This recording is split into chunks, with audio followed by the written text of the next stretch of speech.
The voice of Husker Nation is on the air. This is Hail Varsity Radio. Insight, opinion, expertise, along with the biggest names talking Nebraska sports. Join in with the show at 402-489-1240 or 1-800-825-5865. Now, here are your hosts, Chris Schmidt and Elijah Herbel. Great to have you back in a Tuesday edition. It's Hail Varsity, powered by Cornhead Lager. Chris Schmidt, Elijah Herbel. Hope you're doing all right. Hope you had time with family and friends, and we remember those who paid the ultimate sacrifice yesterday. We were off, had a best of, and back at it. What a weekend for Nebraska baseball. We'll dive in some thoughts and reaction to the Stillwater assignment for Nebraska baseball. 5 games to Omaha for Will Bolt and company. We'll see what you think. We'll share what we think of Nebraska's chances down there in Stillwater starting Friday at 2. Numbers to get in, 489-1240. 489-1240. Can dial up 800-825-5865 across the Hail Varsity Radio Network, and always find us on the stream. Watch the show and subscribe to the Hail Varsity YouTube channel. You can find us across different platforms as well. On social media, the Hail Varsity Radio Twitter feed at HVarsity Radio, AM 590, Omaha's ESPN, KFOR, Facebook and Twitter. And you can hear us in central Nebraska, the Superstation, Kearney, Hastings, Grand Island, Tri-Cities, 1460, 1550. And our friends in News Talk 900 up in Columbus. Elijah, how's it going? Good to see you. Restful weekend, recharged? Yeah, I know there's people were asking in the stream. The 999 challenge has been delayed. Will had to spend some time with his family, and I had a nasty hangover on Monday that I had to take care of. So I didn't want to. Game called on account of alternative choices. Yeah, so I wanted to put my best foot forward with this. I actually wanted to finish it. I gave it the dry run on Saturday night, and it was awful. Did you? So you were going 999 during the Husker game Saturday night? The thing is whenever people, maybe you wouldn't know this, I'm sure some people out there would. Whenever you train for a marathon, you don't want the longest you have run before the marathon to be 20 miles, you know? You want it to be at least 26.2, if not 30. You did a training session. Oh, yeah. Saturday night was for training. And not only did I train, I decided to take it up a notch, similar to those marathon trainers who want to put their best foot forward for the marathon. So I wasn't. So many dogs did you do? No, I'm getting there. So not only was it not light beer, I went with the heavy beer, but I also went with the brat buns instead of the hot dog buns to really bombard my body with carbs. Made it through 5 beers, 4 hot dogs, and then fell asleep. Woke up drenched in sweat at the end of the Husker baseball game. My body was working hard while I was sleeping, trying to get that digestion down. So I did learn a lesson during that training session on Saturday, and that's that I need a cup of coffee or 2 before the game, maybe even during the game while I'm going through these beers. And you have to hope for a long half inning as well somewhere in there. So we've delayed the 999 challenge. Other than that, it was a great Memorial Day weekend. Enjoyed times with friends, with family, and excited to get back because Husker baseball was also fantastic this weekend. We got plenty to talk about. We do. We'll hear from Will Bolt. We'll check in with former Husker wideout Brandon Kinnie. Alliance Sports Trading is what he's a part of, and him and Prince Amukamara are putting on a free youth camp coming up in July. Well, we're going to run down Joba Chamberlain also in less than an hour. Get Joba's take on Nebraska in Stillwater, and had a fun reaction pod on the Hurrdat Sports Network with the Triple Play podcast. Me and Elijah do that with Joba, and Nebraska is feeling great with what they were able to accomplish. You had 5 elimination games. You delivered. Your pitching staff was on point. Josh Caron for president. As he just did work all weekend long. Super impressive, timely hitting, and was watching it. And my brother-in-law and nephew Chandler, they went up. Our dear friend Hooksy here in Lincoln went up with his son, and they were part of the 13,300. Think about the internet activity or the phone activity after Nebraska downs Indiana to move on to the championship round against Penn State, where everyone's jumping online to snatch up a pair of tickets, 4 seats, what have you. And it's so cool to see this fan base, this state, rally, either drive in from where you're at in Omaha, drive up from Lincoln or surrounding areas, and then pop a red beer or a screwdriver, perhaps in the parking lot, have a little breakfast burrito, and then nestle into your seats at 10 a.m. for baseball.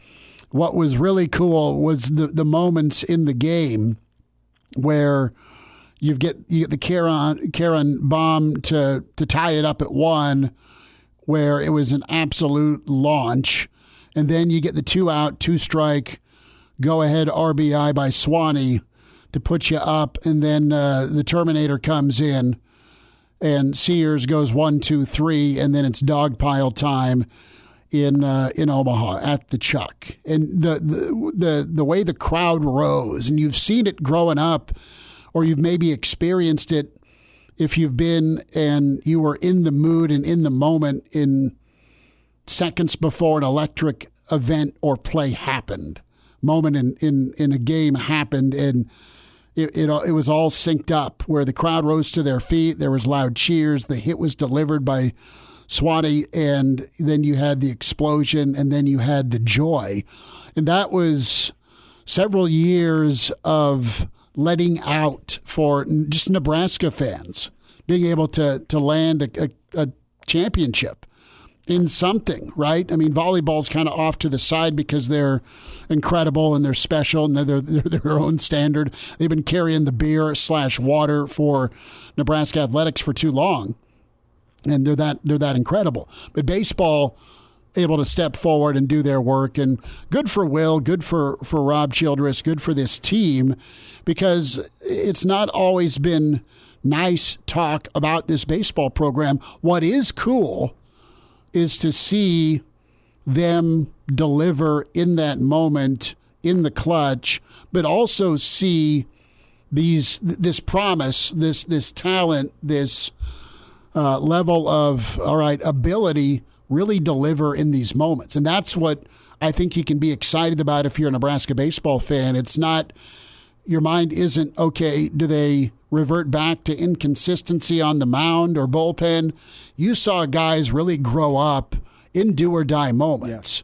Yeah. And can that confidence carry forward here in a regional? This thing's going to be fun Friday. It's going to be an amazingly fun regional. I know you've studied some of the matchups, and why not Nebraska to a super? I know we're getting ahead of ourselves. Maybe we're feeling caught up in a championship run if you're a Nebraska baseball fan. But you look at this thing, and it's not impossible at all for Nebraska to come out on the other end out of Stillwater here by Sunday. And we've seen it in flashes this year. You've seen some moments where this team has seemingly blown a lot of games with the lead, but whenever they have their backs against the wall, at times this season it feels like they've played their best baseball, and we saw that last week in Omaha to the 10th degree. Like, that team had their backs against the wall, and we saw performances like we haven't seen from guys this season because of that moment. And I look at Sunday. Sunday was, for Husker fans, how many times have you seen that team get close in Omaha in the past decade, with Kyle Schwarber ripping your soul out on a Sunday? You had Ohio State back in 2019 ripping your soul out on a Sunday. Like,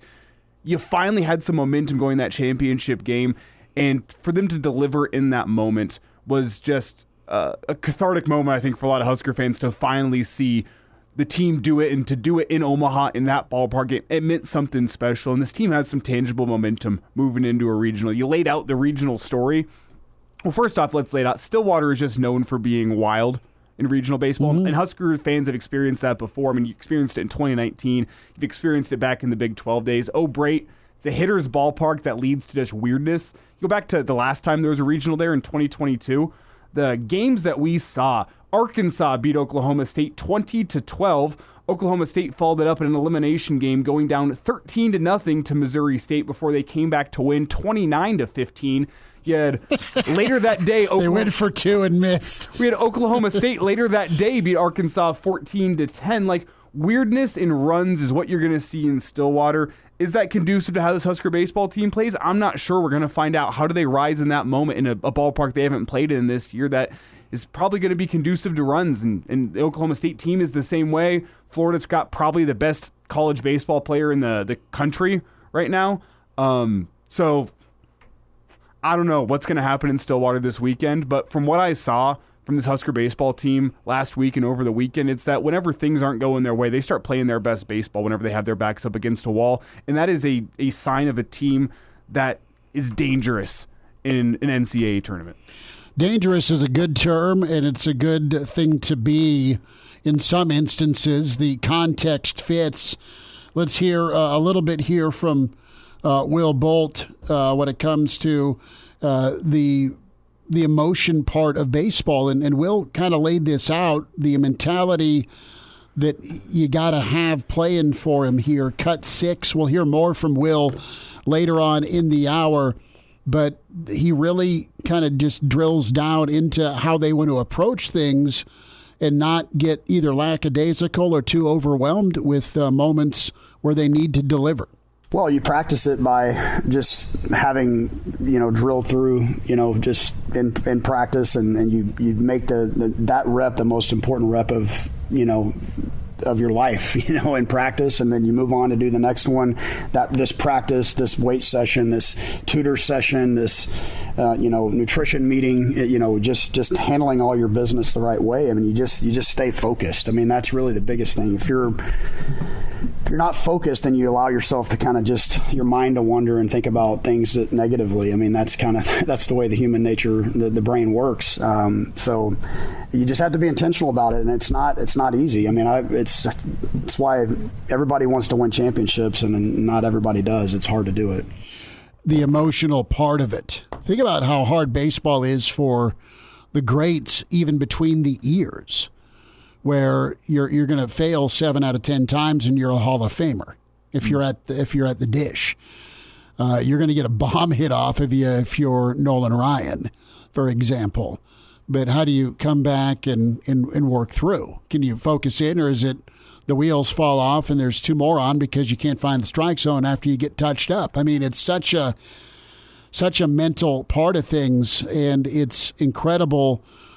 The resiliency is real for this baseball team. We've talked about it a lot. We've talked to Evan Bland and Mitch Sherman and guys, Brian Christopherson, dudes and Brunsey. They really have done an amazing job for years following the program. We talked to Joba quite a bit, trying to get him in once a week during baseball to get his perspective, because he lived it almost 20 years ago, getting to the College World Series, and how you go about your business. And then Nebraska lived it, and they delivered it, and that's what's really special to take with them into this Stillwater. Elijah, as you look at Oklahoma State, I mean, they are able to make magic happen in that park as a host, but traditionally where you can have your foot on their chest for 7-8 innings, and you've seen it happen as a Nebraska fan, one swing of the bat does you in, and that's back in the old Pete and Cavilla days, or, just the history of Oklahoma State. Florida, you mentioned their talent level. I mean, they went 2 and out in the SEC tournament, but they did in the Georgia Bulldogs to get in. They were one of the surprise teams to get in. They weren't one of the last 4 in. I think if I remember right, it was Indiana or Illinois. It might have been Indiana that was one of the last 4 in. Kudos to the selection committee for taking Indiana and Illinois. I thought Indiana was deserving. But you get a Florida team right now that's a far cry from national runner-up a year ago. Yeah, but they're dangerous because they're a team that is... So is this just the dangerous field? It is. I could see anyone coming out of it. Oklahoma State, to their credit, when they're playing at home this year, they put up runs. And that's what that ballpark does. But it's a wiffle ball field. You don't find many games this year Oklahoma State has played at home where they haven't put up 7+ runs in a game. So I think if you're Nebraska, you have to have that in the scouting report, understanding, hey, giving up 5 or 6 runs against Oklahoma State in a regional game at home is a win for you. You got to put up runs to be able to go and match that. On the flip side of things, Oklahoma State has not swept all that many opponents this year. They've been somewhat vulnerable despite their 40+ wins. they're a team that's beatable. But whenever they get that offense going, they're really, really difficult to beat. So that's going to be one of the challenges beating them. As for Florida, if you were to go ask anybody that follows the Florida baseball program this year, you would call this season an absolute disappointment. Starting the year top 5. They've been hovering around 500 for most of the season. Not a great finish to the year either, but they're a team that's got nothing to lose, and they have probably the best player in the country in Caglianone. I butchered his name there. Jack Caglianone. There it is. Let's call him Cagney. Jack Caglianone, two-way player, bats over 400, was almost 30 bombs on the year, and he's also a pitcher with around a 4 ERA that starts games for them. Best player in the country. You have to go deal with that, like the type of player that can single-handedly take over a game and beat you. And a roster as a whole that following a bad season, it's a whole new season to start, and they have a lot of good talent. They just haven't been able to put it all together. Two dangerous teams right there, but Nebraska, to their credit, is a very, very difficult team to beat, and they showed that last week in the Big Ten tournament. So I could see any one of those three teams going and winning the regional. Oklahoma State and Nebraska, I think, have the best chance at it. I think it's going to be a fun battle between those two, but I can't count Florida out either. And in a regional like that where it's wide open, it's going to be fun, and I don't think there's any way I'd be surprised unless Niagara goes and wins it. Well, and Florida's strength of schedule and offense and the arms they've seen this year will prepare them. Can Nebraska bring their offense to go with what we presume will be good pitching? Mitch Sherman's next. And now, back to Hail Varsity Radio. Thanks for spending time. It's Hail Varsity, powered by Cornhead Lager. The other Dave is in first. We meant to get to our shout-outs in the StreamYard, our starting 5. Justin is in. NU Grandpa is here. KG. Walter B. is in. Cliff, good to have you, Cliff, as he is able to outrun the feds again. Jimmy is in. Black Hills Brennan, Mr. Snitley, and Montana Husker fan Tim is in. We'll get more of your shout-outs here in a moment. Mitch Sherman with us from The Athletic, at Mitch Sherman on Twitter. Mitch, good to have you in. Hope your weekend was good. Thanks for the time. How are you?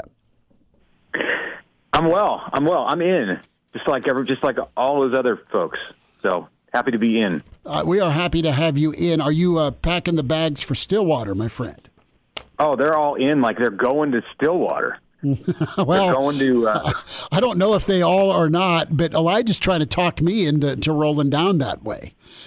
And I'm not going. No, I had my eyes on a few regionals that I think I would have tried to make it to. Like UC Santa Barbara was on my list. I was excited about getting the opportunity to go to maybe like Corvallis, Oregon. I would have liked to have gone to Tucson. Nah, I'm not. I'm going to watch Stillwater at home here on the ESPN channel and networks. That is where I'm leaning. Yeah. That's where I'm leaning. It's been a minute since I've been to Stillwater, and I understand they have a nice new baseball stadium. I did attend games at the old baseball stadium at Oklahoma State, and it was a bandbox, as my understanding is. This one is also. I don't know if this is just like a reno of the old yard, but they built that when Gary Ward was the coach, like in the 80s and 90s, and people were just hitting home runs out of there like by the dozens every month.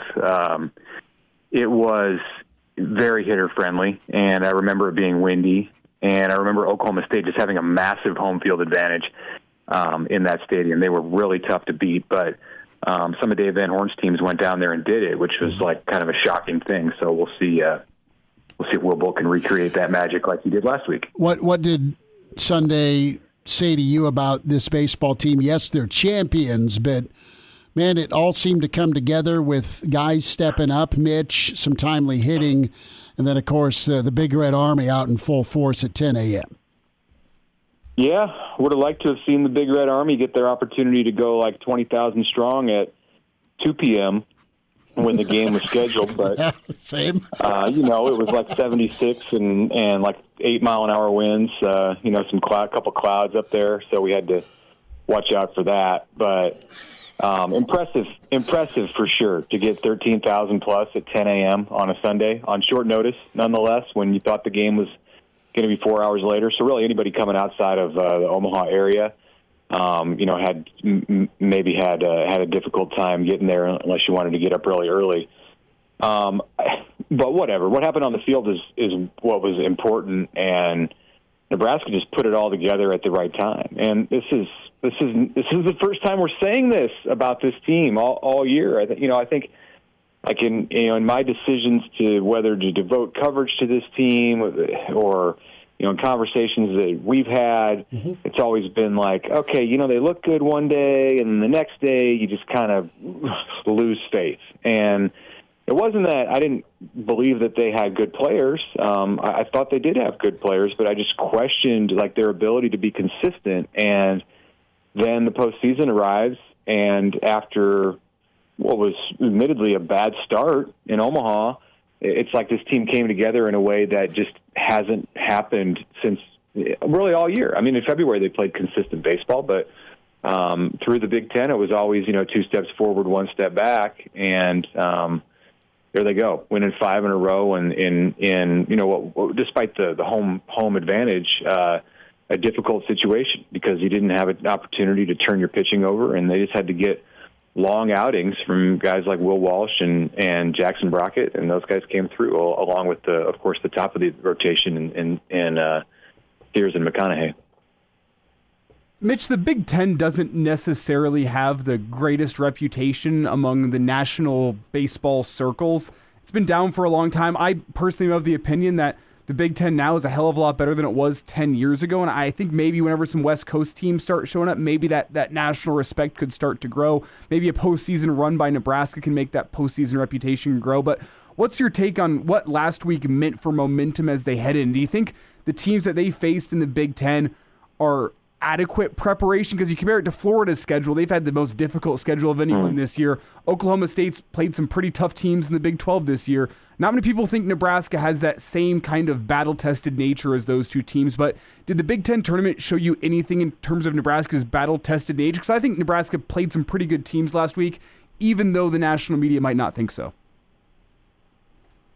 Yeah, I mean, Indiana made it in with a low RPI. The committee clearly thought highly of the Hoosiers to put them in as an at-large after they fell short of the championship game in the Big Ten, and Nebraska beat Indiana 4 out of 5 times in the last portion of the season. So that's an accomplishment. I mean, is it on par with what Florida did? Well, Nebraska won a higher percentage of its games, and I think Nebraska it had a more impressive beginning of the season than Florida, considering the teams that it played on the road and won on the road against tournament caliber teams. Some of the teams are in the tournament. Grand Canyon's in the tournament. Nichols is in the tournament.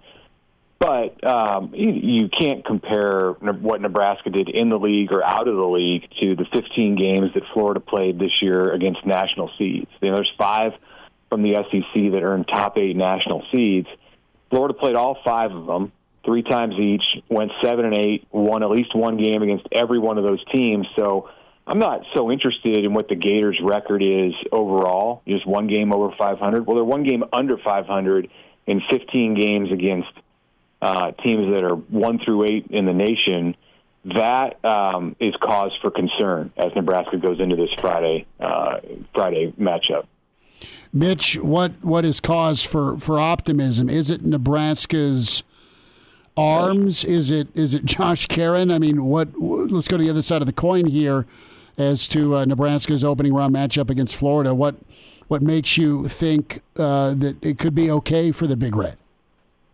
Well, Caron's great, and I mean he's as hot as you can ever be right now. But Nebraska doesn't want to get into that kind of a game with Florida, I don't think. I mean, Florida's got Jack Caglione, and he might homer in every at bat in Oklahoma State's stadium if you're intent to kind of go toe-to-toe with them and see if you can outscore them. And I know that's never going to be the approach of Rob Childress' pitching staff, but you know what I mean, the kind of mentality in a game where you just trade punches with them.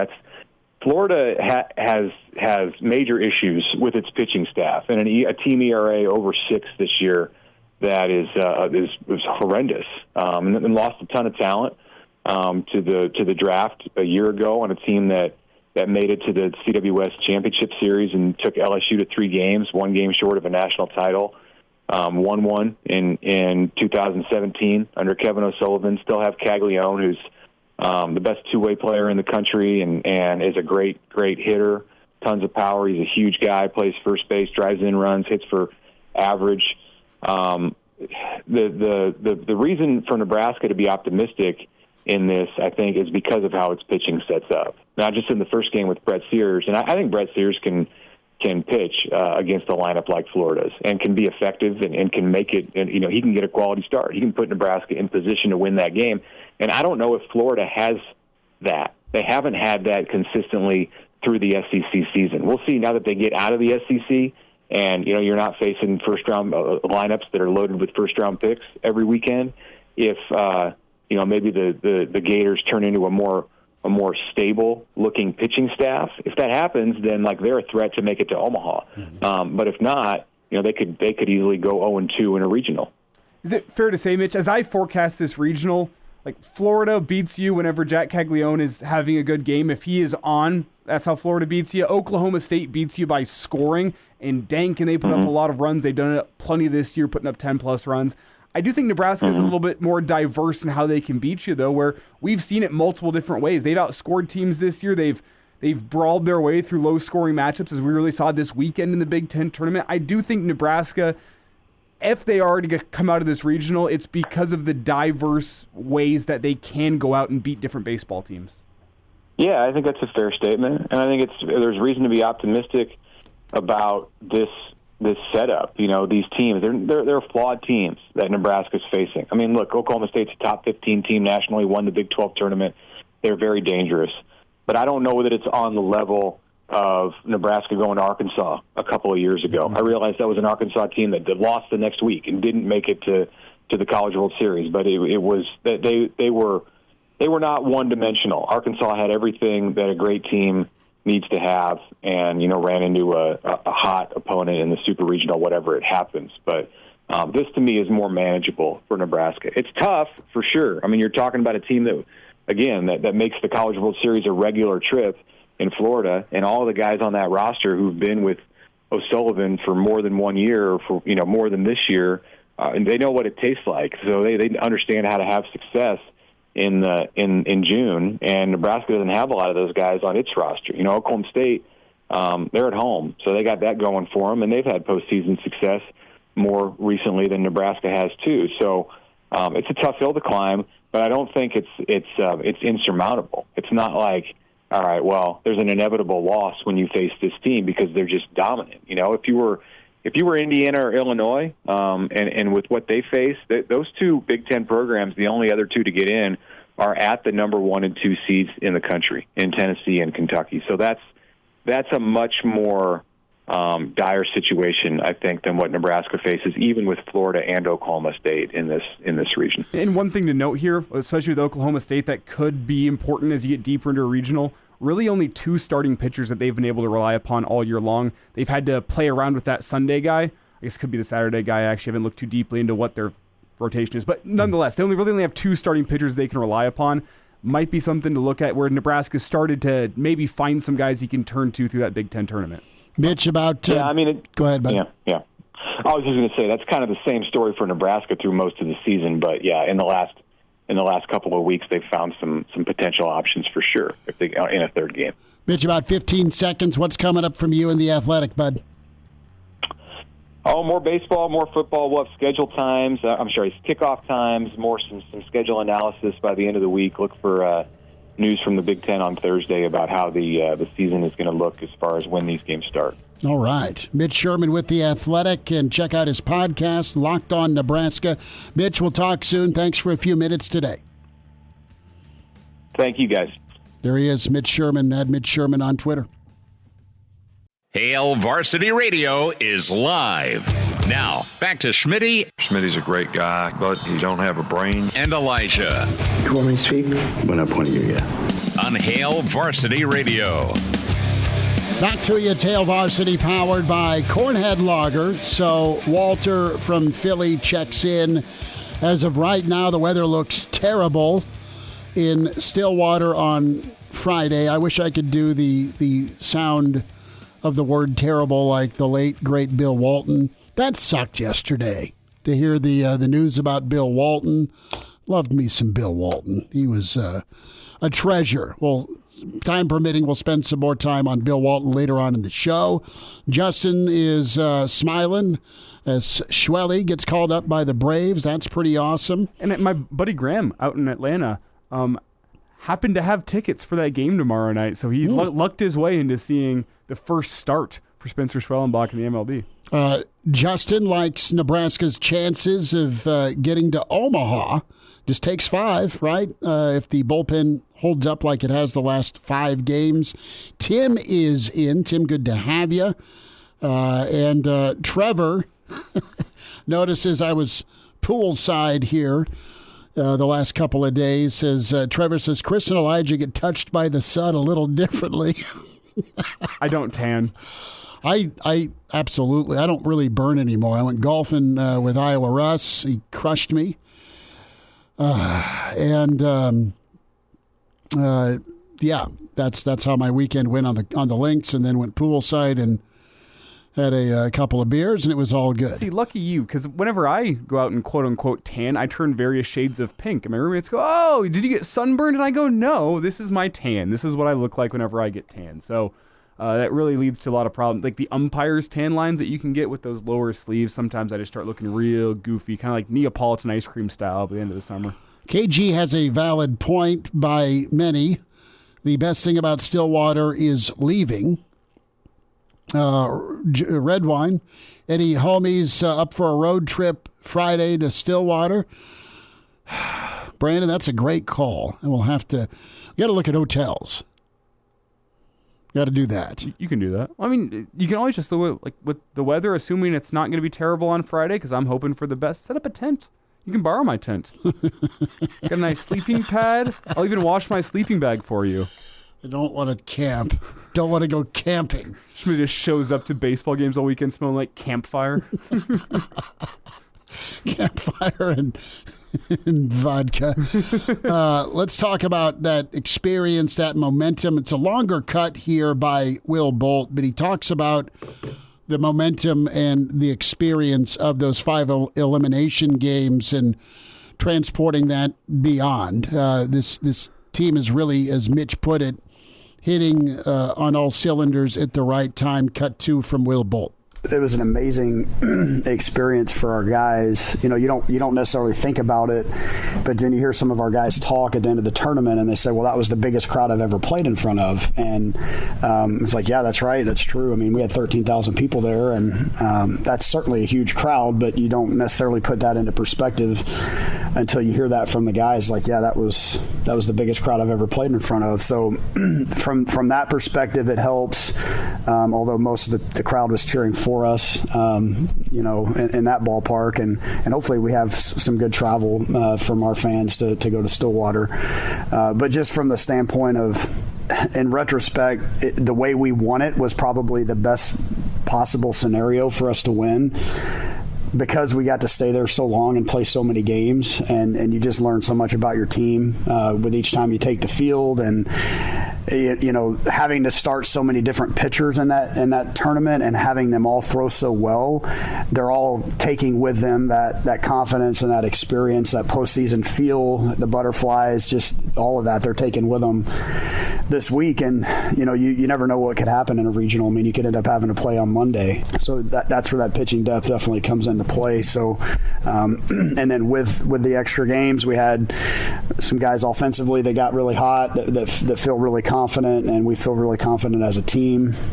And I'm proud of how we handled those big moments. There weren't any nervous mistakes in there along the way. So happy with how we handled that, obviously, and playing 6 games and in a short amount of time, three games in 24 hours, basically. I mean, that's tough to do, and to win all 3 of them, impressive by our guys. So the way that tournament unfolded, nobody would have ever chosen the first game to go the way that it did, but the response and the amount of games and the amount of experience we got after that was something we'll really be able to capture. So well put by Will Bolt. Scott chimes in on Stillwater. on whether or not to go. Never been to Stillwater. Doesn't strike me as a preferred destination or preferred vacation destination. They might have a Whataburger, though. And I have not had a Whataburger. Ooh, the honey butter chicken biscuits. Legendary. Ooh, those are good. The burgers are like solid. Like, don't get me wrong, but like those honey butter chicken biscuits, those will change your life. So during Will Bolt's answer, I was able to text the brother-in-law, Uncle Andy, and he has to work. So the last time we went to Oklahoma, it was in the Uncle Andy mobile. Featuring Elijah and Schmidt riding a tandem scooter downtown. It was really awkward driving away from Owen Field, weaving our way through Oklahoma's campus. Schmidt giving me play-by-play in my ear as I drive. Well, I mean, it looked like Luke Skywalker and Yoda, right, when he was training in Empire Strikes Back. I was this 6'5" dude on a scooter with handles and this short, fat guy holding on to dear life as we're racing for a post-game letdown in Norman in 2021. And we're top-heavy. We're taking the turns. Lean! It was like Cool Runnings. Piece of crap bobsled painted up to look nice. So, no, we'll have to do the old sacred coin flip on this. We'll talk to Joba. We'll talk to Joba in 15 minutes and see if Joba is in for a road trip. Well, if anyone out there is on the fence, like, I legitimately think that Nebraska got a really, really good draw into a regional for a chance to go out and win it. There is some tough draws you could get, and you're always if you're. I was waiting for Arizona to pop up. That would have been fun, but I mean, that Arizona team, regular season and postseason Pac-12 champions, not a team I'd like to go up against. I know Oklahoma State won the Big 12 in pretty convincing fashion last weekend, but like. You're never, as a visiting team in a regional, going to have an easy path. But in terms of preferred spots for Nebraska, it's almost just under 6 hours to Stillwater, like very drivable for Husker fans to make it to.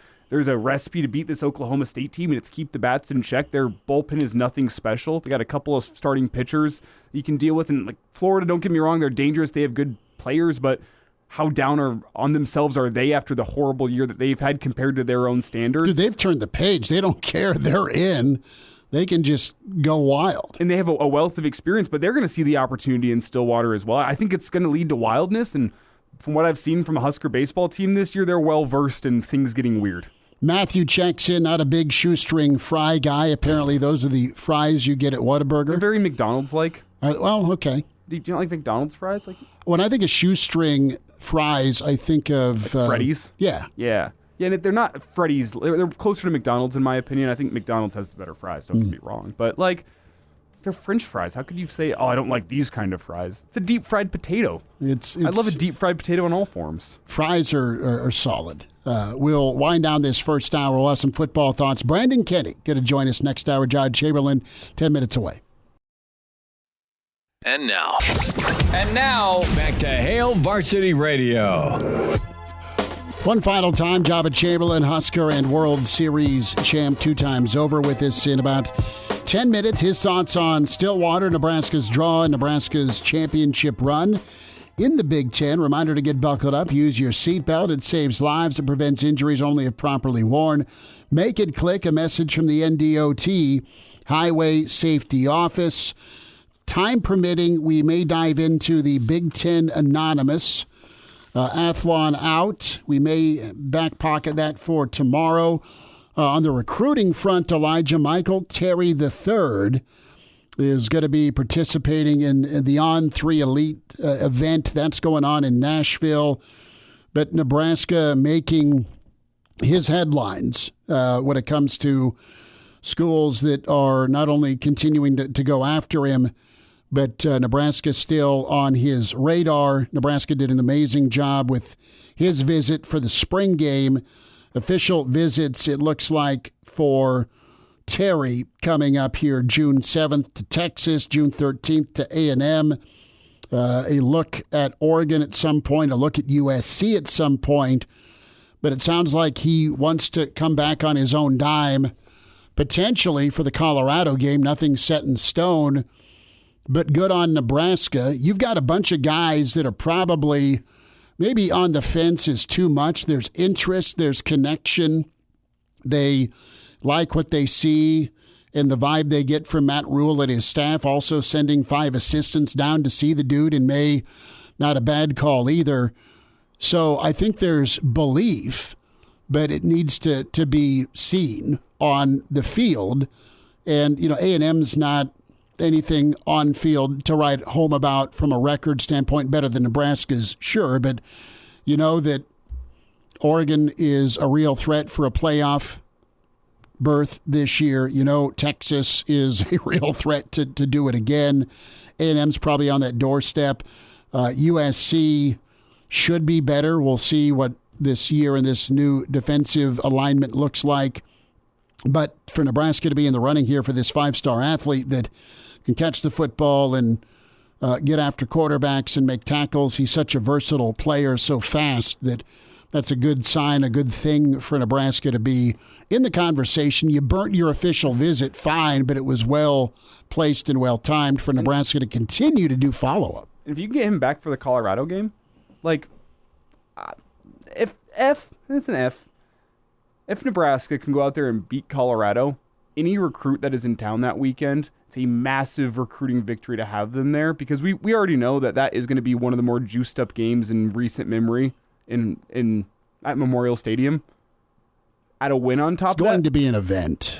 At a win on top of that, think about what type of environment these recruits are going to get to see at Memorial Stadium that night. If there's a win involved, if there's not a win, it's going to be a great environment. But if there is a win, you've had the one-on-one. It's going to be one of those environments that almost nobody in college football can come close to replicating. It's right. The type of impression that can leave on a recruit. I would like Nebraska's chances against anyone in the country if recruits in town to see that Nebraska-Colorado game. And there's more to it from a recruit's perspective than just, wow, that stadium sure was loud. Wow, great home field advantage. The fans are awesome. But it's a big factor. It needs to shift from, man, they played their ass off against Michigan at night. It was an incredible environment. How'd the season end? Oh, it's an incredible environment. They played their ass off and they drilled Colorado. I want to go here.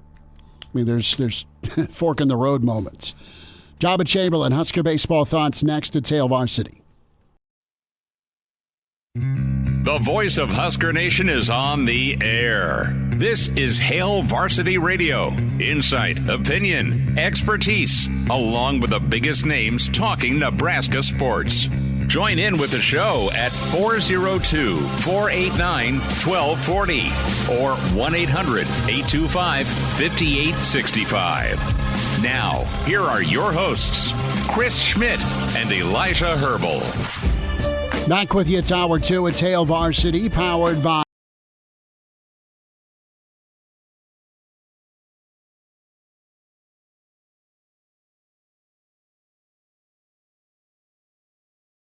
Play Podcast. Joba Chamberlain with us here as he's smiling with his big red off to Stillwater. Joba, good to have you in. Thanks for a few minutes, man. How we doing? Everything's good. Carter's out in California enjoying some golf for one of his senior trips. Shot an 82 today, so that's better than Schmitty. Yeah. It's nice of Iowa Russ to post the scorecard on the front nine, and the back nine was quite awful on Sunday. And let's just say I'll be driving again to Iowa City for Nebraska, Iowa this Black Friday. So that was part of the wager. We're gonna take it out in trade. I like that. So. What did Sunday mean for you as you're watching Husker Nation descend on the Chuck, but also you're watching Nebraska deliver in some key moments. Job of that pitching staff, man. We talked about it on the podcast going in, right, to what Nebraska needed to do. We talked about afterwards in the reaction pod what Nebraska did do. As you've had a chance to let it sit for a little bit, we now turn to Stillwater. What do you like about Nebraska's chances on this Friday and beyond?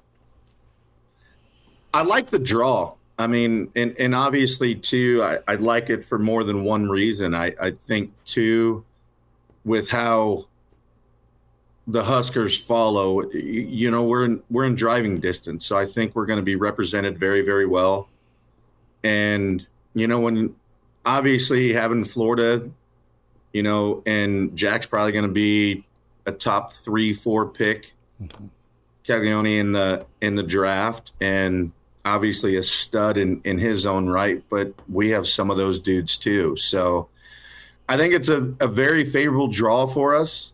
And like we talked about on our podcast and the reaction show and the things that we did, but I think it's a great draw because you're going to get people to represent, and you line up Sears and McConaughey against anybody and continue the momentum that some of our guys stepped up and did, and Christo and Walsh and, Brockett bouncing back and doing those things. I think it's huge. And, and it's 5 wins, and you've got to take one at a time, and you got to take it inning at a time. And I think the draw was very, very favorable for us. And I think from everything that we've shown in the resiliency that we showed in the Big Ten tournament, I think it's going to carry on and knowing that we have a really, really good chance. I think the likelihood is high in my mind, Joba, that at some point this weekend, Nebraska will be involved in a shootout type game, a high scoring game, a 12-8, a 10-8, a 14-10. That's not only just how Stillwater is, but that's how some of these teams are set up in the regional as well.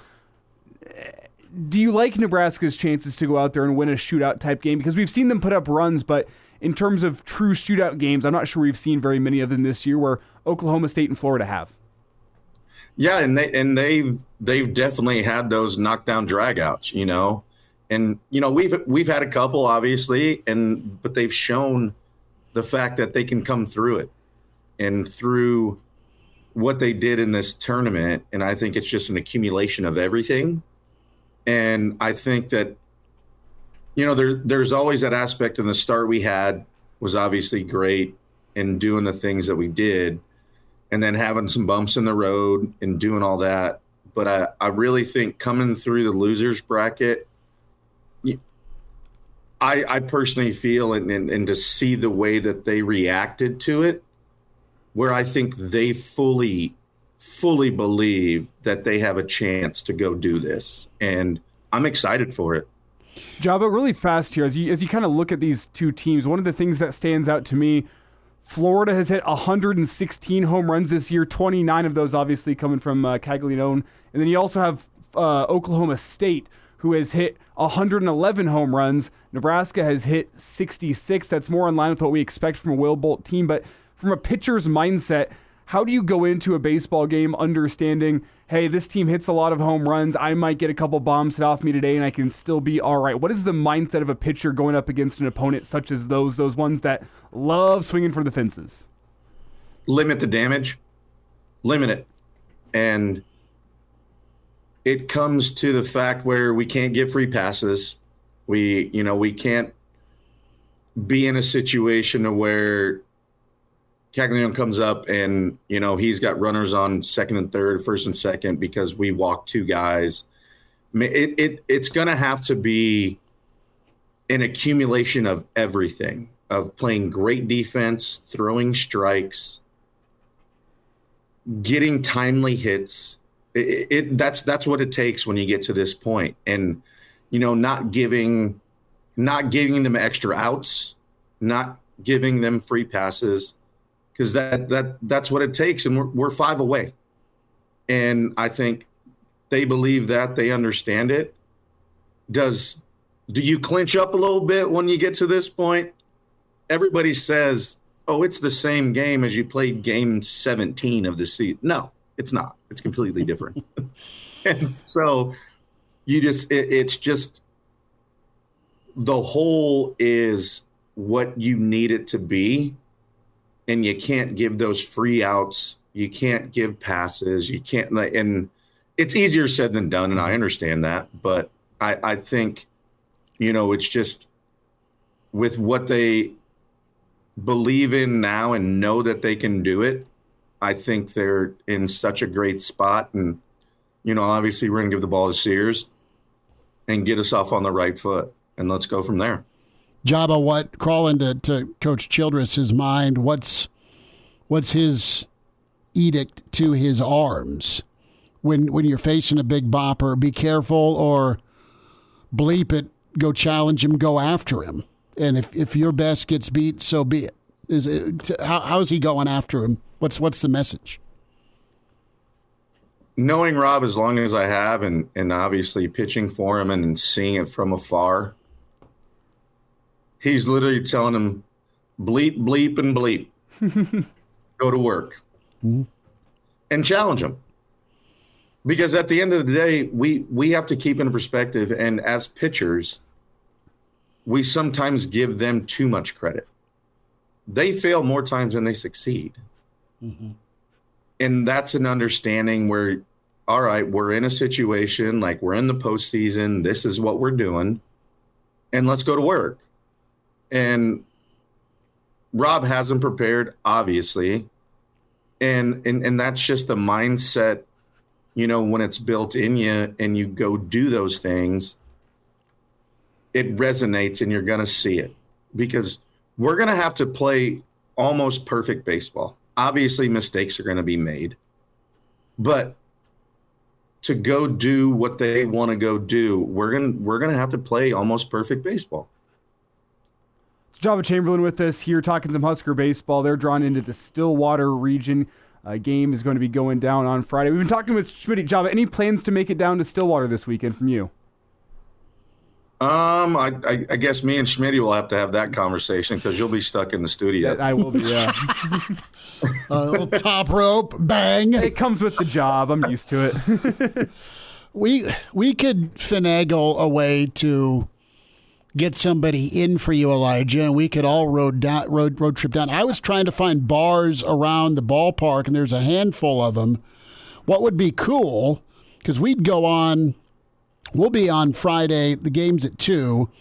We'll go on right as the game's winding down, or maybe a little overlap of the ball game, and then we're on while the game's probably still going on. Now that said, there's a few of our listeners I'm sure that are going down, so maybe we take Elijah's trusty what is it the gas powered thing that you brought to the Michigan tailgate. Oh, the generator. The generator. I was trying to spit out generator. Maybe we take the generator and a folding table. No Bill's Mafia tributes here, Joba. Don't be throwing me off a pickup.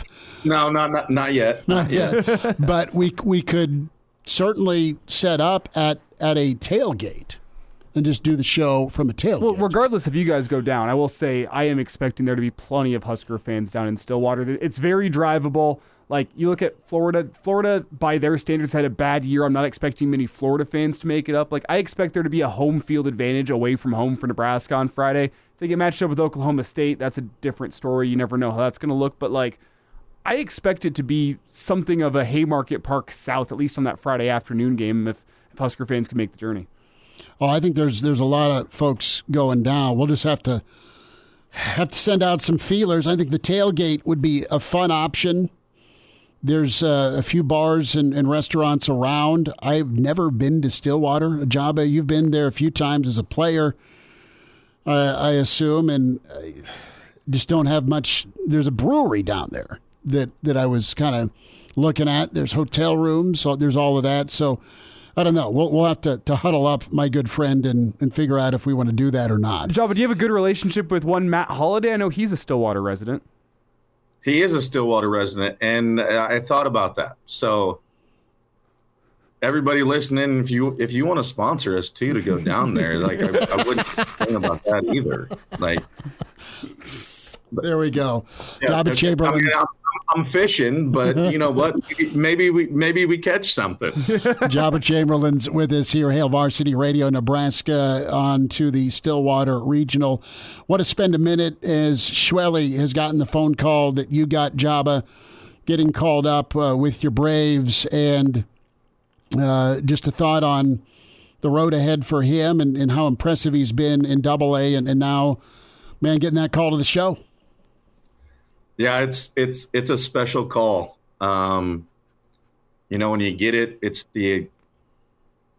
it's the sum of everything that you've done, because when you get to that point, that is obviously the end goal of becoming a big leaguer. And, over 100+ years, there's not many of us that get that opportunity to do it, and saw it.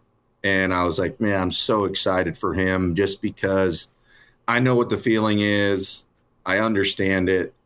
But man, when you actually get to live it, it is an absolute feeling that it's hard to describe, and it's hard to understand it, because you don't really think it's ever going to happen. You believe it's going to happen, but you don't really think it's going to happen. So, man, just as excited for him. And looking through his numbers and, his strikeout rate and his ground ball ratio and just the things that he has done, man, just so excited for him to have that experience. And not only for him, but for his family and all the sacrifices that they have made, to put him in that situation. It's super cool to see. And I love seeing all these Huskers that are going on and doing great things and having the opportunity to show, what this program is and what comes from it. Super excited for him and his family, because I know that call. I know that call, and it's something I'll never forget. I was at Wendy's when I got my call. Didn't even get to finish my chicken sandwich, but you took the Frosty with you. No, I left it all, and I was like, I got to get out of here. That's so good. So, and he's never going to forget that, and that's great. What's it like to go from, I guess, AA to MLB? Well, what's that jump up in competition like in terms of the skill he's going to be facing whenever he takes the mound tomorrow night? The difference is you're getting prospects in AA, and where they will make an adjustment during the game. When you get to the big leagues, they make adjustments during the at-bat. And so it's going to be one of those things where, that's a big jump. Because you get AAA, you get some of those guys that have played in the big leagues, and, they're back and forth and what have you, but they have experience. Going from that jump is tough, because now it's like you don't have that little extra pillar in AAA where you're seeing guys that have, service time where they make the adjustments. So it's just you being able to comprehend the fact, okay, where's his feet in the box? Is he moving up because now they know I'm a slider guy, or, I'm going to beat you in? Do they move off the plate?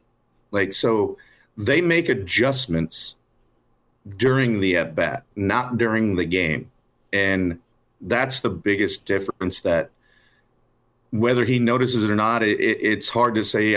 I can speak on that, but I didn't notice that when I first came up. But when you get to that point, and that's just the biggest adjustment, is that they make it in the at bat, not during the game. It's Joba Chamberlain. Joba will get connected here for the potential road trip. We'll have a triple play pod coming at you here, previewing the regionals. Joba Chamberlain, two-time World Series champ, Husker Hall of Famer. Joba, thanks for the perspective today, man. Always fun to get caught up. Yep, always good, guys. Appreciate you. There he is, Joba Chamberlain with us. We'll check in with Brandon Kinnie, former Husker, on the way. And now, back to Hail Varsity Radio. Back into it, it's Hail Varsity, powered by Cornhead Lager. Chris Schmidt, Elijah Herbel. As you check us out on the stream, it's Husker wideout Brandon Kinnie. Does amazing work with Alliance Sports Training. Also coaching at Millard North High School, coaching football there for Millard North. BK, it is good to talk to you again, man. How we doing? I'm doing well, man. It's always good to be here with you, Chris. You guys, man. Elijah, thank you so much for the time, man. Always. I'm so appreciative of it, man. Well, it is good to spend time, and hope you had a great weekend and saw this drop late last week. You're teaming up with Prince Amukamara and Keith Williams, a couple of your teammates. And yeah. Brandon, tell us about this youth camp and youth cheer experience that's going to be at Memorial Stadium, man, coming up this summer. Absolutely, man. We're so excited about it. Me and Prince have been wrapping our minds and trying to figure out like what we can do to partner together. He's doing a lot of things out in Arizona that are the same things that I'm doing here. So we just finally one time got on the phone and started talking, start praying through some stuff, and we came up with the idea. And we started to mess with pricing, and I'm like, you know what, Prince, bro, this is the best opportunity to give these kids for free, man. For free. So when we put that out there, it has been going crazy. We're so thankful for the opportunity for the university working with us to be able to give this back to the community. So it's awesome, man. We're so super excited about it. It's Brandon Kinnie with us here on Hail Varsity Radio. And Brandon, what is it about Nebraska? There's always former athletes, yourself, Prince. I mean, you hear year after year of guys that want to give back to this state, back to this community. What is it about Nebraska to you that means so much? And even guys that are down in Arizona like Prince Amukamara, why is it still in your guys' heart year after year to come back and help out the kids in the state of Nebraska? Absolutely, man, because the university did so much for me, man. I grew up here. I had a son here. I feel like I became a man here in college. And these fans, these people, they loved me well. They loved my family well. Even during tough times that I had down at Nebraska on the playing field, I'm still thankful for everything that university gave to me. And it was an opportunity, man, to play in front of so many people, to get a scholarship, to leave with a degree, man. So I'm just thankful. And this is just a small piece, man, to the puzzle. And we hope with this that we plant more seeds in the guys to come back and just do anything. If it's just giving back, if it's spending time, whatever that it is, to just loving on this place. And obviously now living here in Omaha for the past 10 years, it's been just an amazing place, man. Brandon Kinnie is with us at BKitty84. Follow him on Twitter. Don't know how much space is available, so get signed up to register for this free youth camp. It's 1st through 8th grade. That's football. That's also cheer. Yes. And that is going on at Memorial Stadium, Alliance Football and Cheer Camp, 1st through 8th grade. And that is going to be July 21st from 1 to 3. Registration from noon to 1. That's a Sunday, July 21st. And AllianceSportsTraining.com is where you log on to get signed up and also find out more information on Alliance Sports Training. Let's go there to talk a minute here, BK, about Alliance and your vision for that, what you've been doing with that, all the kids you've been working with for a number of years. So it was a vision that was started in 2020. God gave me a vision to start something to bring the youth in Omaha all together under the roof of the umbrella, if you want to call it, of sports, to just teach them the gospel, teach them how to be young people in this world, discipleship. So it's been an amazing experience, man. We've seen this thing grow. We now are into the youth football space, youth basketball space. Working on the youth baseball side of it, but now we have cheerleading, working on girls basketball. So we are growing this thing, man. We start training today. So that kicks off today to the end of the summer in July. So, man, we're plugging away, man, and getting after it. Super thankful. What does it mean to you, Brandon, that Nebraska has a head coach in Matt Rhule that seems to be emphasizing these same things you are in terms of being a leader of young men, that the faith-based approach to leading young men, I mean, caring about sports that aren't just football. And if you talk about softball and girls basketball, Matt Rhule's been a cheerleader for all those types of sports. What does that mean to you to see a head coach at the Nebraska that seems to care about the same things that you feel called to in life? Yeah, I love it, man. I love it. The one thing when I'm talking to Keith, I'm just always letting him know how appreciative I am and so many others of just how much him and his staff are in the community. The pictures that he takes, I'm like, dude, this man has to take 1 million pictures a day, but he loves it. And he's consistent. And he said that in his speech when he came. He said, look, I'm going to be in the community. You're going to see my family. You're going to see me. And I love that because you can see them, you can touch them, you can talk with them. So I think that's very important. I tell all the youth coaches and people that are in youth, it starts with us. If we want to make that place down in Lincoln better, it starts with us. It's how we coach these kids. It's how we bring them up. It's the fundamentals that we teach the game. And hopefully if we can do that well, that'll make this place, our backyard, an awesome place of recruits to pull from, man, to go right down the street. Because unfortunately, we in the stage where my son and the kids that play on my youth team, they don't like Nebraska. They don't want to go to Nebraska. They think Nebraska's sorry, and I got to hear that. And I'm like, dude, y'all can be the ones to go turn it around. So I'm ready for him to take it back. I feel the momentum happening, and it starts with the community and the youth, man. So he's doing a great job with that. It's funny because you're not wrong. In our household, there's a few Husker shirts Junior has in the closet, right? But shameful to say, there's more Michigan State stuff, and it's on the basketball end for Junior, and that's right. I mean, what was it, man? It's Oregon gear, it's Bama, it's a bunch of stuff. Ohio State, right? All of that, man. And oh, by the way, they're all invading Nebraska to try and get high-end recruits because that's the level the sports is getting up to. It's not just, and Nebraska, I'll say this too. Nebraska doesn't really, Elijah, I think you can chime in on this too. Nebraska doesn't take Nebraska kids for granted. They're having to recruit tooth and nail to get them down to Lincoln, and they're doing that. When I first got the job at Millard North, I'm like, hey, I don't want to bug you too much, but do I need to contact you and let you know things that are happening in Omaha? And he was like, dude, whatever is happening in Omaha, I want to know everything. And I'm like, dude, I absolutely love that. Like, I will constantly bug you about the kids, everything that I'm seeing, and hopefully just to be a help. That's all I want to do, because I would love to see this place run back like the 90s. Heck, even when I was in school, I feel like we were decent. We weren't winning national championships, but I always ask people all the time, what was it like when Nebraska was winning? And they said, man, this place was crazy. So I hope and pray, man, I can see that in my lifetime. Brandon Kinnie is with us. It's Hail Varsity Radio, Alliance Football and Cheer Camp going on July 21st. A 1st through 8th grade experience. Can log on. AllianceSportsTraining.com is where you go to get signed up. So you talked a little bit about Prince. I need story time going against Prince on the practice field. Did you guys square off quite a bit against one another?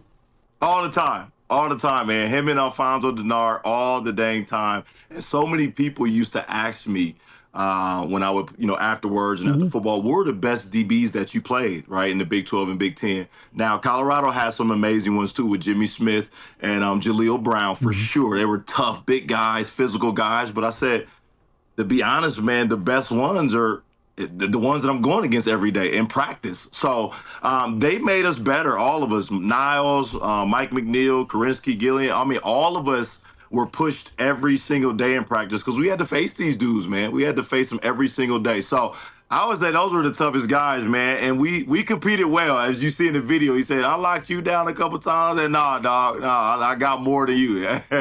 So did Prince consult you with the Demolition Man look? Hey, everybody said that, like, BK, why you won't go blind? I said, nah, man, I'm good, man. They told me I should do my beard blind. yeah, do the beard blonde, right? And Prince will stay blonde up top, and you guys will just show up, and folks will be like, oh, sweet. Right? Some sort of transplant going on. Man. Yeah, that's pretty good. That's pretty good. Hilarious.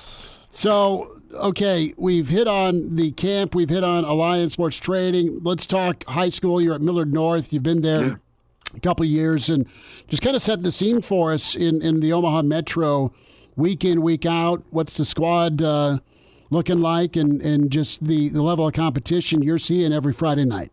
Yeah, man, it's a change, right? It'll be a change with Petito having an amazing career at Millard North, right? Changing offense and changing different looks. A lot of eyes will be on the receivers, right? Because we're going to throw it around a little bit. A lot of eyes will be on the receivers, how they look, the offense and things like that. So we're excited. We got a good group.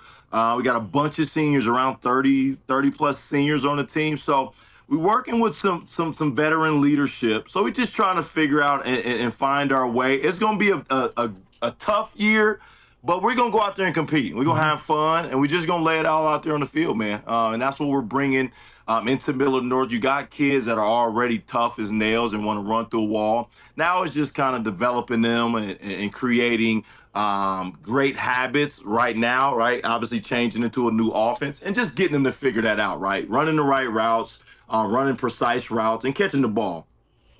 Is there excitement? Is there trepidation with this shift in offensive philosophy? Because forever it was, and Elijah and I called, I don't know how many games, we'd see Millard North once a year, and the option attack, I mean, it was just deadly. Well, I think back to my high school days where the coaches have to sit down with the guys and be like, all right, this week, less scrimmaging. We're just working option fundamentals all week long. You guys better be ready. This is assignment football, gentlemen. Right. But there's got to be some excitement for putting it in the air, but it's probably not going to be an easy transition. Is that fair? Just going from ground to air? Yes, absolutely fair to say.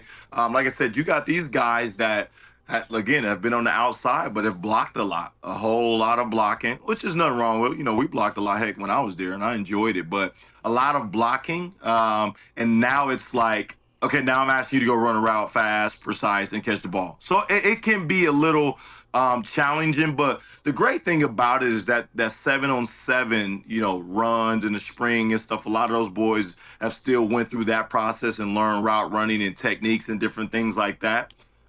So it's been a change, but the guys are excited though. That's one thing I will say. They're super, super excited. Pierce Mooberry, a kid that's been there obviously now going to his fourth year, graduating here, but getting a lot of looks.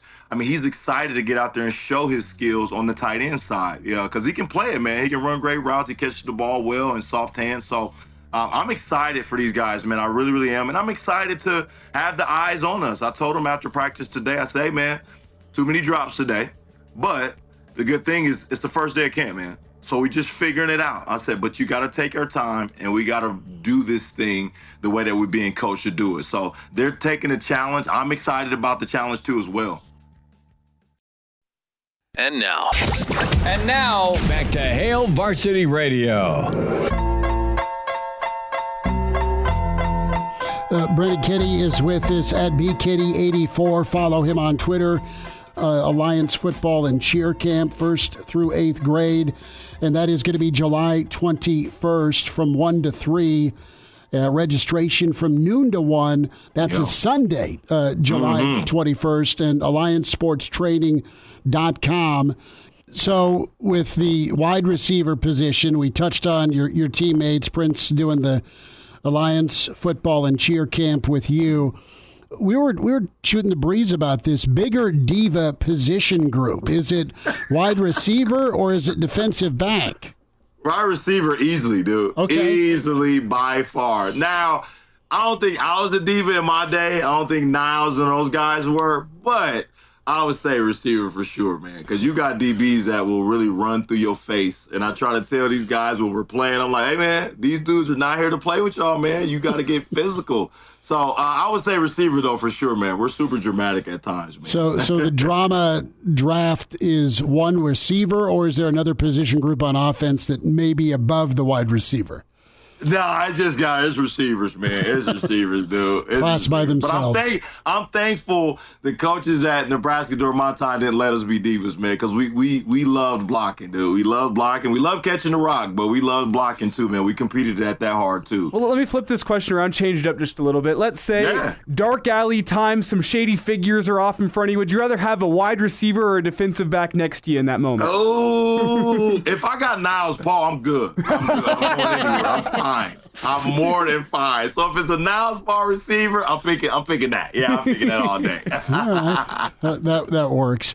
Brandon Kinnie with us, standout Husker, and of course has been doing Alliance Sports Training a number of years. That camp coming up July 21st, Alliance Football and Cheer.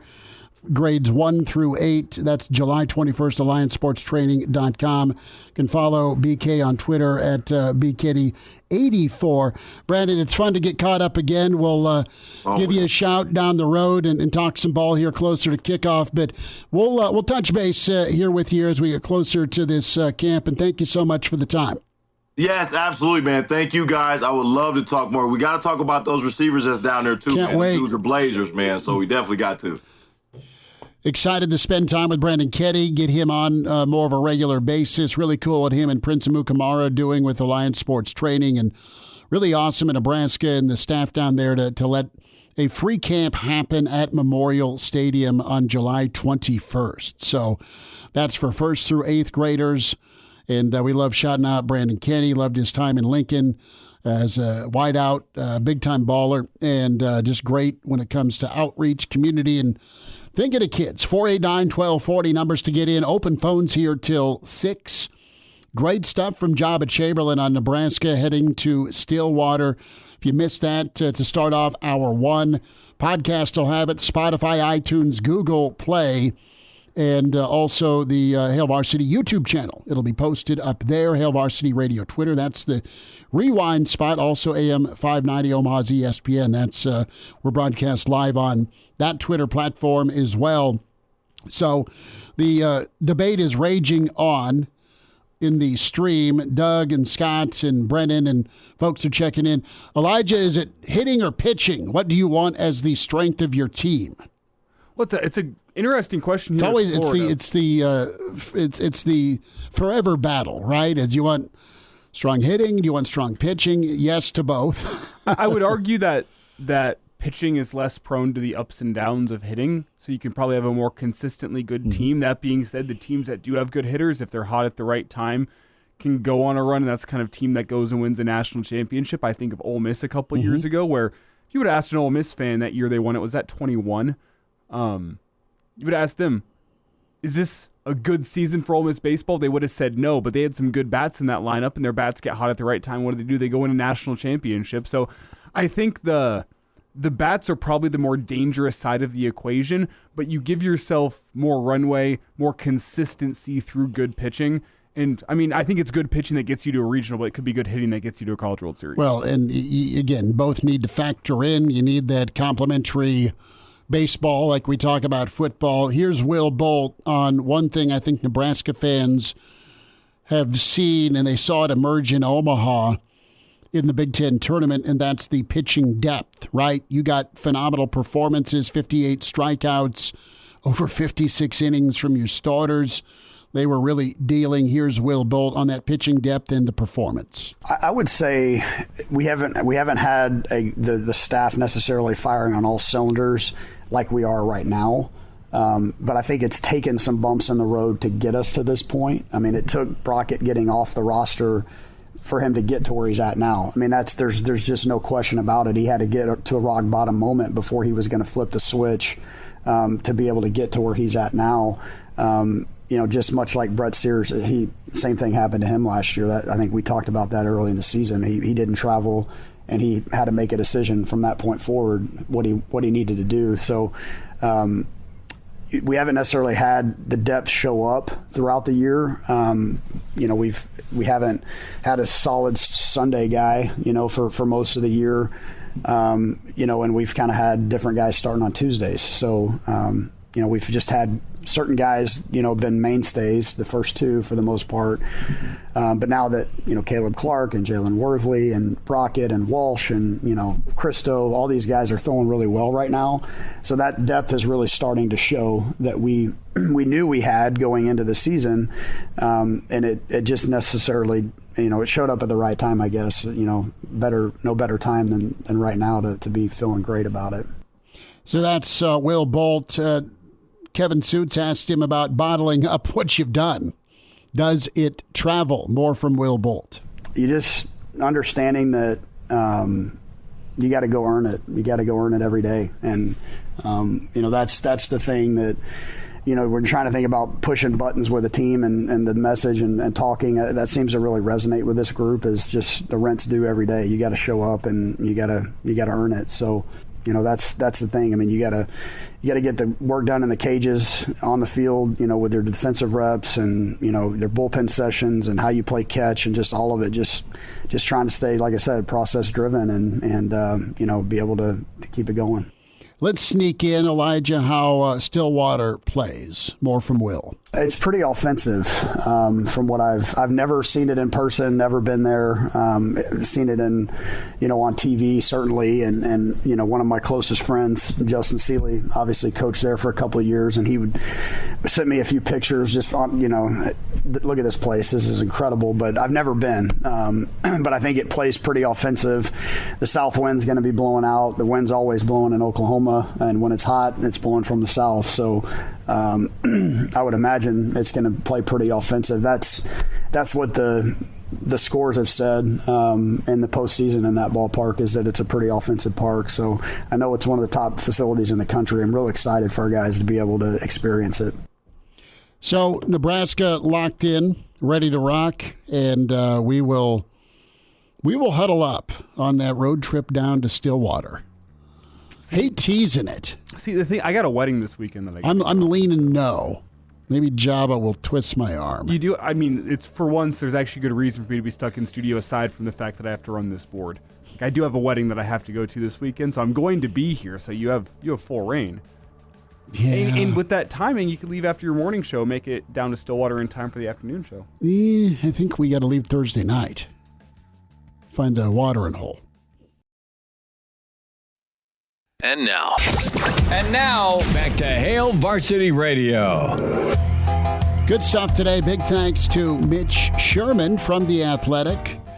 Good perspective and thoughts on Nebraska and Stillwater. Check that as part of the podcast. We have single segments or the full show. You can check out Spotify, iTunes, Google Play. Like and subscribe to Hail Varsity Radio. Give us a review, good, bad, or ugly. We'll love the feedback. Hail Varsity YouTube channel. Like and subscribe there. Not only our show posted up there and also streamed live for you to watch, but can also get the great interviews, sit-downs, different pods from the Hurrdat family of shows. So check that out, Hurrdat, and of course Hail Varsity YouTube, different platforms as well. A little longer cut from Will here on Nebraska Baseball, their media session yesterday, and what this team did really well explains part of the resiliency of Nebraska Baseball, and that's just their ability to go on to the next, whether the previous incident was good or bad. Here's Will. That's been a trait that this team has shown throughout the entire year, is just the ability to wake up the next day and you kind of just move on from whatever happened. And it's incredibly difficult to do. I mean, but part of that is not allowing emotion to drive what you do, and to allow process to be more what drives you. And so if you're emotionally driven, you're insanely worried about your own statistics and how the game went and, all the things you might have done great the day before or terrible the day before. And then you take that with you the next day. You carry that baggage, that emotional baggage that, you can carry around. But when you're process driven, you don't think about the emotional side of it as much. So that's something we've really worked hard on as a group, going back to the fall, just talking about a process and really buying into that in practice. Our process is to practice with joy and intent. Show up every day at practice, have a smile on your face, but do it with great intensity. And then we can go play a certain way on game day when we do that. And then you just turn the page and do it the next day. We've really challenged our guys to not be emotionally driven. It's intentional. So it's not easy to do, but if you do it day after day, it gives you a better chance to do it. And, this team has been doing it for almost 10 months now. So it's been impressive. You got to have some maturity. You've got to have guys on the team that are bought into that, and that permeates through the clubhouse. And I always send them a text, or just after each Sunday night, I normally send a text. New week, new opportunities. To go earn what we won, and they've just been very, very driven to stay present and to be really focused on the moment. Will Bolt, good stuff there. Mentioned we had Mitch Sherman. Big thanks to Joba Chamberlain in hour 2. And then Brandon Kinnie also talking about his camp coming up with Prince Amukamara with Alliance Sports. So good to have all three of those folks. Mr. Babcock, Mike Babcock tomorrow. We'll see what tie-dye Babbers is rocking. Evan Bland, Husker Baseball thoughts tomorrow as well. So a big surge in baseball thoughts as the Big Red off to Stillwater. We may or may not be. Steak and a beer tonight, yes, no? On the Wolves, Mavs, -1.5 Dallas. I'm rolling with the Mavs. I think we might get 2 straight sweeps. Okay. So I'm not sure I want to touch that game, but if you're fine to take the Wolves. I'll take Minnesota. Okay, yeah, give me Dallas. Steak and a beer. Give me the sweep. Steak and a beer. It is on. We will gloat tomorrow back at 4 with Hail Varsity. Thanks for tuning in.